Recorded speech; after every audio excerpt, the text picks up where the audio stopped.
Este é o terceiro vídeo da série que denominei Presentes de Nosso Passado. Os vestígios arqueológicos deixados pelos antigos povos no meio em que viviam e que auxiliam a reconstruir a história deles e a nossa própria história. Nos dois primeiros vídeos, enfatizei as pesquisas em sítios arqueológicos em diferentes estados da Amazônia. Porém, antes de nos despedirmos daquela região, visitaremos mais um sítio arqueológico no Amapá e depois seguiremos viagem para o Nordeste, para Paraíba e o Piauí. O que veremos revela a diversidade das culturas presentes em uma parte do Brasil e o rico legado deixado pelos antigos povos que habitaram o país bem antes de ele se chamar Brasil. No Amapá, seguiremos para o sítio Pedra do Índio, no município de Ferreira Gomes, a cerca de 100 quilômetros ao norte de Macapá. Diferente das pinturas rupestres que vimos em sítios arqueológicos no Pará, na Pedra do Índio observa-se gravuras que resultam da raspagem ou retirada de parte da matéria rochosa. O conjunto de gravuras está disperso em afloramentos areníticos. São basicamente grafismos puros, que medem, em média, cerca de 15 centímetros. Muitos são de difícil visualização. Destacam-se entre cruzes e espirais, semelhantes às encontradas em outros sítios, gravuras bem diferentes, curiosas e intrigantes, algumas com cerca de 30 centímetros e até 50 centímetros, que mexem muito com nossa imaginação e ficaram marcadas em minha mente. Vejam essa, o que representa?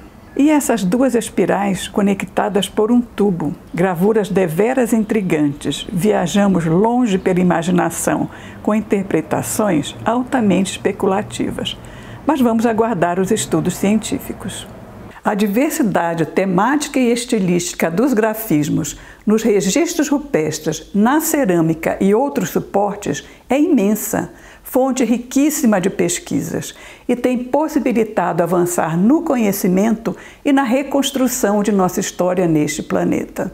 Agora vamos para o Nordeste do Brasil, região com a maior densidade de sítios arqueológicos com registros rupestres no país. Visitaremos inicialmente o sítio Pedra do Ingá, na Paraíba, seguindo depois para o Parque Nacional Serra da Capivara, no Piauí, onde se encontra a maior concentração de sítios arqueológicos conhecidos nas Américas. O sítio Pedra do Ingá, ou Itacoatiaras do Rio Ingá, foi tombado como monumento nacional pelo IPHAN em 1944. O primeiro sítio de arte rupestre protegido no Brasil. Itacoatiara, em Tupi-Guarani, significa pedra riscada ou pintada. Está situado bem próximo a Campina Grande e a 110 quilômetros de João Pessoa, capital do estado.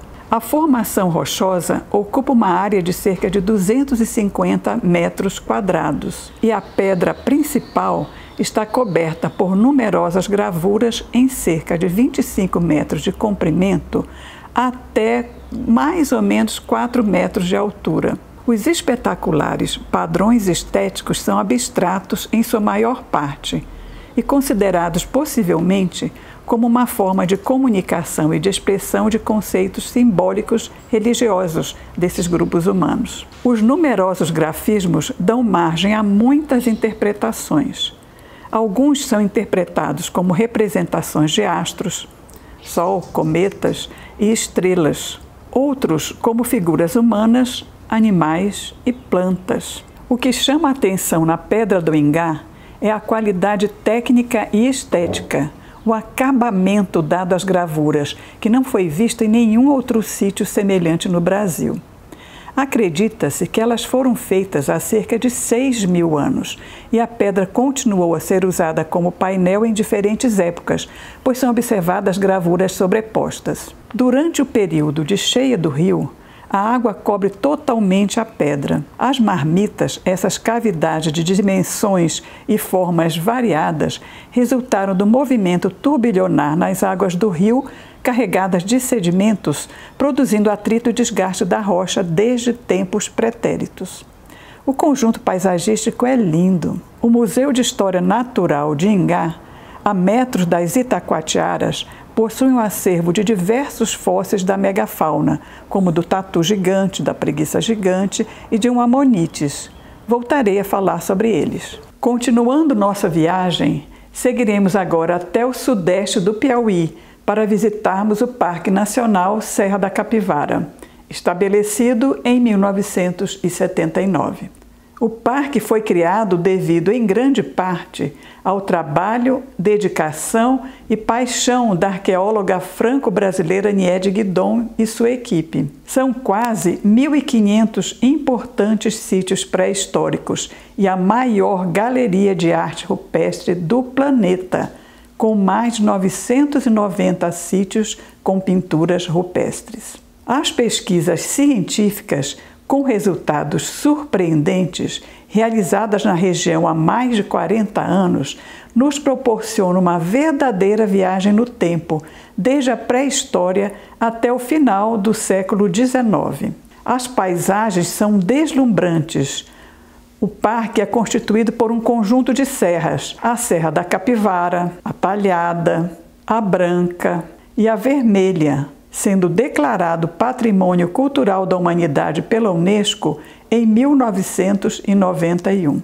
Estávamos em maio e a caatinga não se apresentava como mata branca, que é o significado da palavra em tupi-guarani, devido à cor acinzentada da mata na época da seca, que pode se estender por anos. Com as primeiras chuvas, a variada vegetação se transforma em vários tons de verde e de tantas cores. Apesar da aparência inóspita, a Caatinga abriga uma rica fauna silvestre. O Parque Nacional Serra da Capivara, um grande monumento da pré-história, guardava um surpreendente segredo. Datações realizadas em restos de carvão de fogueiras e de peças líticas encontradas em seus sítios arqueológicos indicam que a região foi povoada a partir dos 50.000 e até cerca dos 100.000 anos atrás, os mais antigos vestígios para a presença humana neste continente. Esses resultados geraram um grande alvoroço na comunidade científica e mudaram a trajetória da pré-história americana. E por que o alvoroço? A questão é que esses resultados contrariam a teoria para o povoamento da América pelo Estreito de Bering há cerca de 15.000 anos. Nessa época, a Terra estava em fins do Pleistoceno, a época das glaciações, que terminou há 11.700 anos. Durante as glaciações, o mar se encontrava até 140 metros abaixo do nível atual, e a área do estreito transformou-se em uma ponte natural entre a Ásia e a América, a Beríngia, possibilitando a passagem por terra desses migrantes e sua posterior expansão por todo o continente americano. Consideravam impossível encontrar datações mais antigas na América do Sul do que na América do Norte.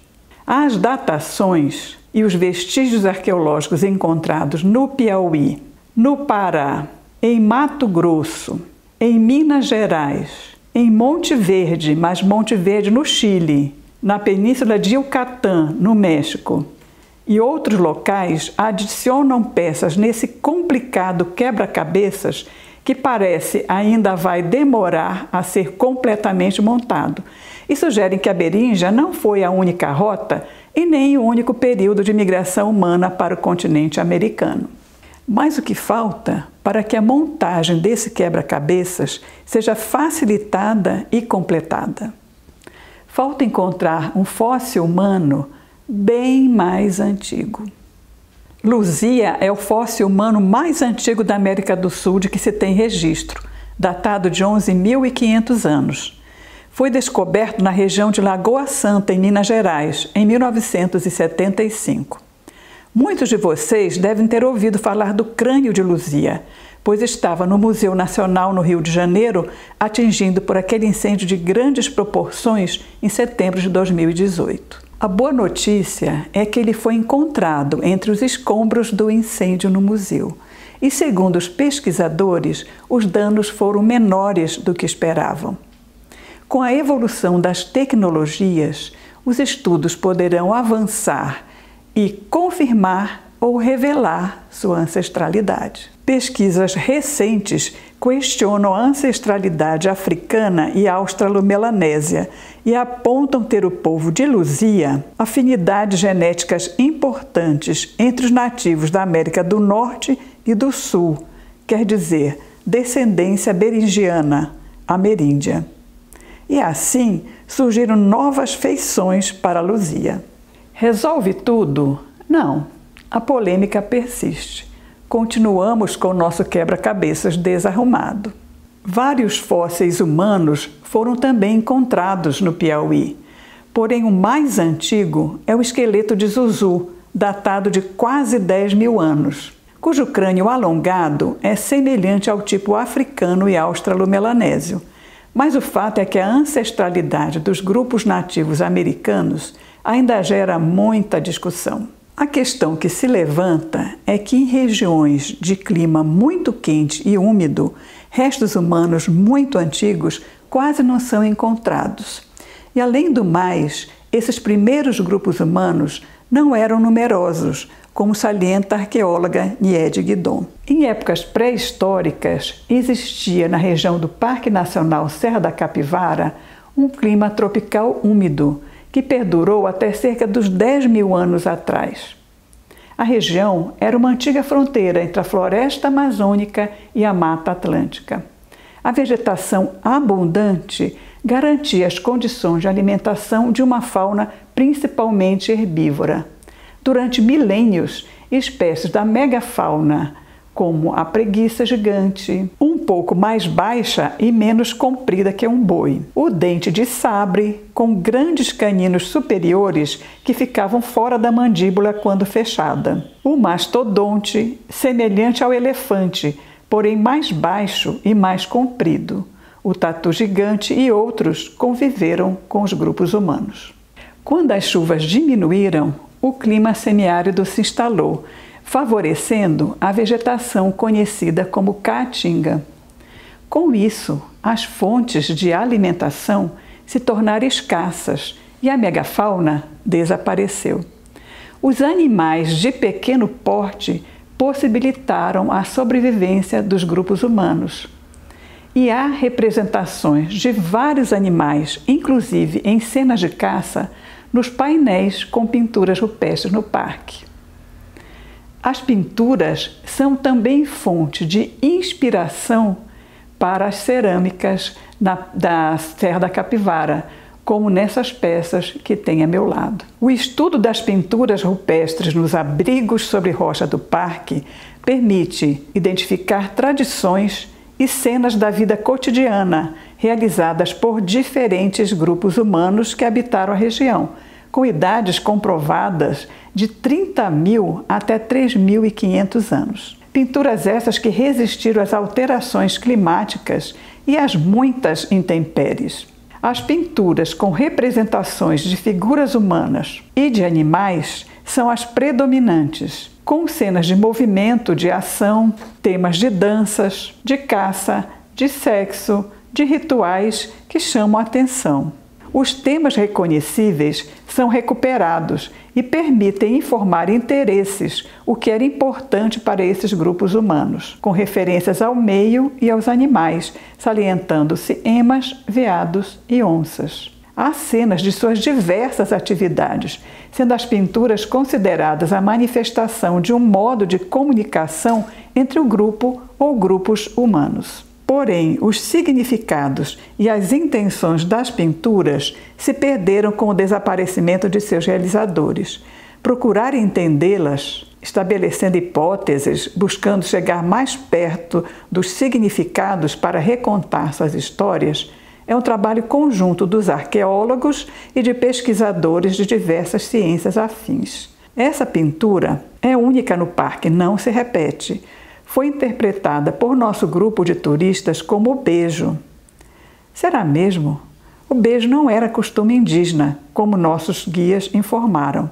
E então há que se buscar outra interpretação, mas que parece expressar amor, carinho, parece.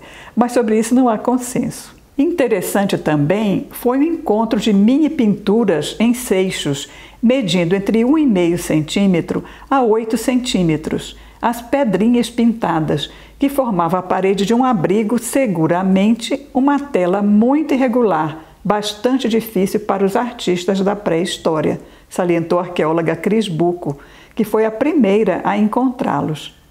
Nesse ambiente passava um rio há milhares de anos.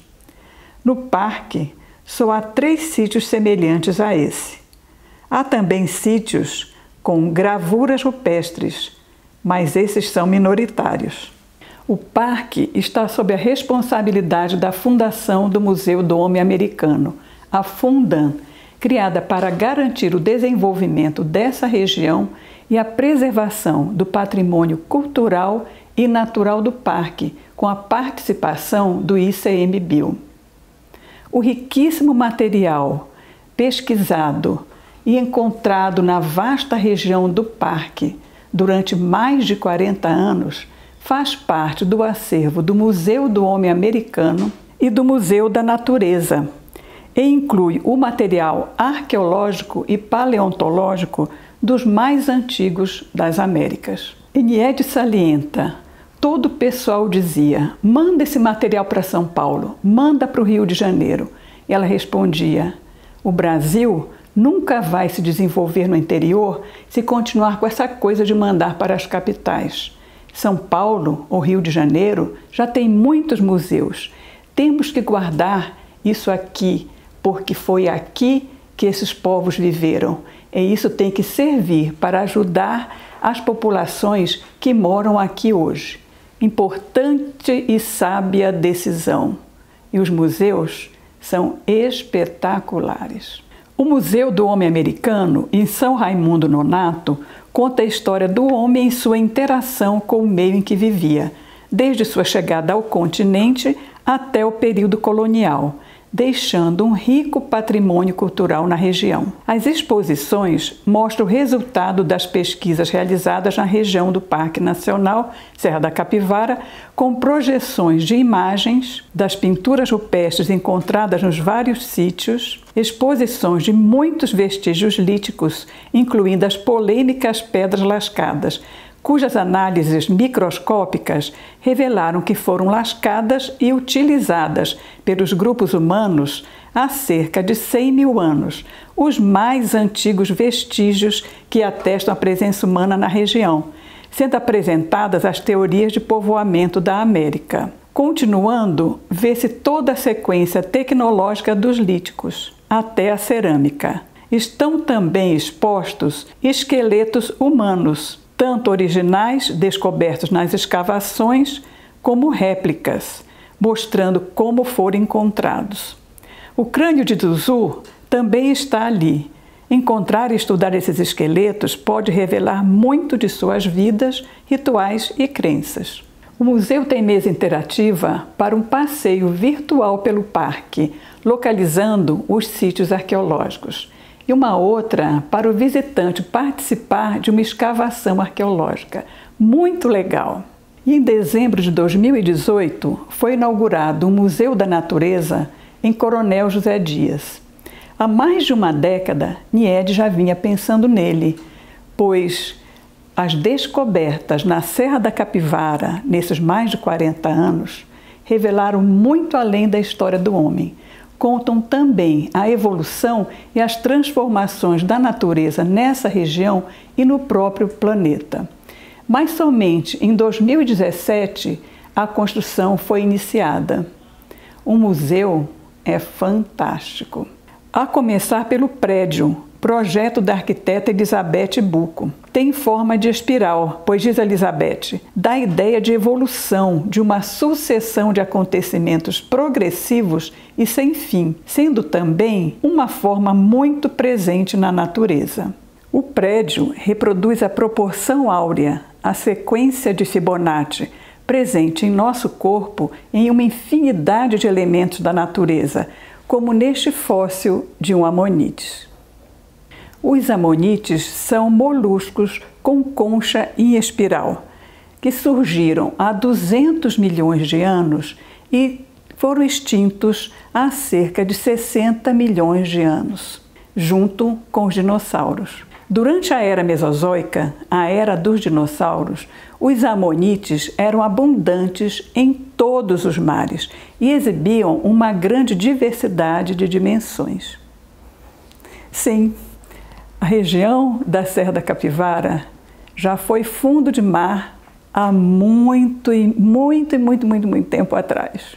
A proporção áurea é aplicada em diversas áreas do conhecimento, como na arquitetura, na arte, na música, no design, enfim. Estes pingentes foram feitos com pequenas conchas de amonites e mostram um pouco da diversidade das dimensões desse molusco. O projeto museográfico do Museu da Natureza é de Marcelo Dantas, curador e diretor artístico de grande sucesso, que escolheu o clima como princípio orientador das exposições, mostrando como natureza e clima se relacionam através do tempo. Inicia com a criação do universo, prossegue com o planeta Terra, o surgimento da vida e a evolução dos seres vivos e do próprio homem no planeta, as sucessivas mudanças climáticas, definidoras de paisagens e das espécies que vivem ou que se extinguem, como a projeção de cenas de animais que existiam na Serra da Capivara, quando o clima ali era úmido e frio.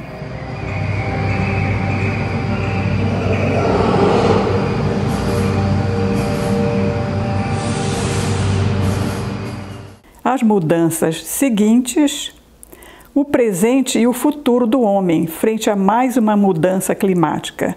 Tudo isso apresentado com o que há de mais moderno, com recursos cenográficos e telas interativas, e até um simulador de voos sobre o parque, surpreendendo e cativando os visitantes. Tenho certeza que irão se admirar com a beleza e os resultados alcançados para a divulgação desse conhecimento, que reúne história natural e tecnologia nessa viagem que espero venha a ser presencial. O que viram é uma pequeníssima amostra do que o parque encerra.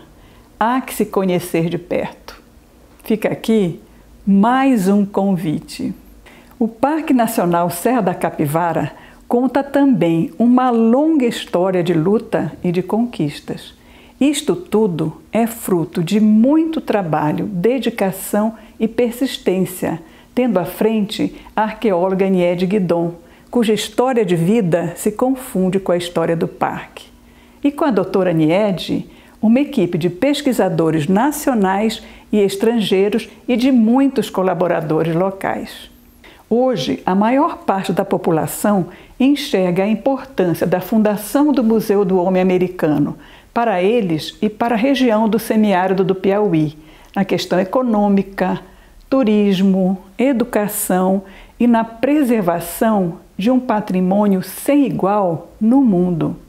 Como exemplos, a arte de Dona Dirinha, que pode ser saboreada e apreciada no Museu da Natureza, no restaurante. A fábrica de cerâmica, que reproduz com arte a arte rupestre. Nossos guias, arqueólogo Iderlan Souza e Eliette Silva, com grande experiência nesta área. Nosso animado grupo de turistas, tendo ao centro Niede Guidon e na extremidade esquerda Rosa Tracalo, diretora do Museu da Natureza, e Lúcia Brandão, nossa guia e companheira em toda a viagem.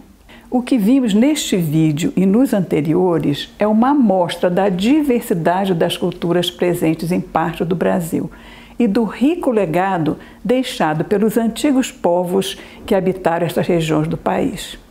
O que temos não surgiu de repente e nem por acaso.